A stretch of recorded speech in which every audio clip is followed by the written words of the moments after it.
वित्त मंत्री निर्मला सीतारमण ने बजट पेश कर दिया है। विपक्ष कैसे देख रहा है इस बजट को? हमारे साथ मौजूद है शक्ति सिंह गोहिल, कांग्रेस के सांसद हैं। गोहिल साहब, कैसा रहा बजट? विकास को रफ्तार देने वाला, देश को आगे बढ़ाने वाला सरकार कह रही है? दिशा और दृष्टि विहीन बजट है। लोगों की बहुत उम्मीदें थी, उन उम्मीदों पे ठंडा पानी डालने वाला ये बजट है। आप देख लीजिए कि लोगों से टैक्स तो बहुत सरकार ने खींच लिया। जब से जीएसटी आया है कभी इतना इनकम नहीं हुआ। 1,40,000 करोड़ जीएसटी में आपने लोगों से ले लिया। सामने जब देने की बात है तो इस बजट में आम नागरिक के लिए कुछ भी नहीं। लेकिन कहा यह जा रहा है कि 60 लाख रोजगार की बात की गई है, डिजिटल करेंसी की बात कही गई है, किसानों के लिए, उसके अलावा जो है इंफ्रास्ट्रक्चर प्रोजेक्ट्स के लिए करोड़ों रुपए रखा गया है। चुनाव के वक्त कहा था हर साल 2 करोड़ नौकरियां खोल दूंगा, और हर साल नौकरियां तो कम होती रही है।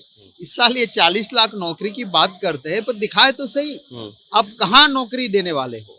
आपका बजट एलोकेशन ऐसा है कि नई नौकरियां नहीं खुलेगी, है वो भी डूबेगी।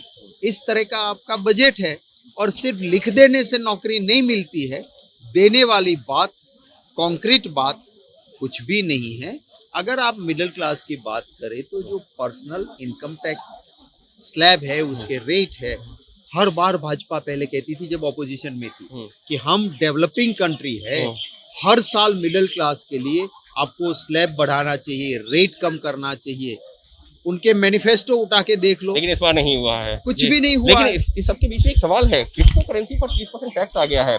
कानून यहाँ पर बिल लाने के बाद बिल तो नहीं आया, लेकिन टैक्स लग गया है क्रिप्टो करेंसी पर। इसको कैसे देखते हैं? क्या सरकार लीगलाइज कर रही है क्या? माने ये है कि सरकार खुद एक कंफ्यूज मोड पे है।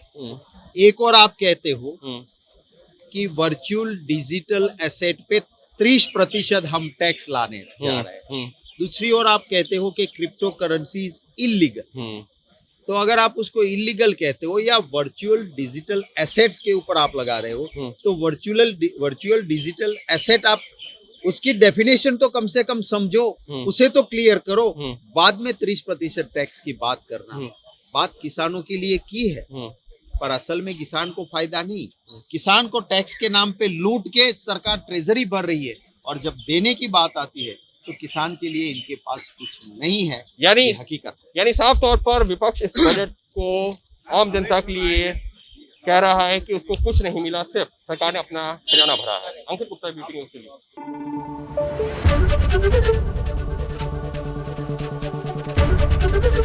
एबीपी न्यूज़ आपको रखे आगे।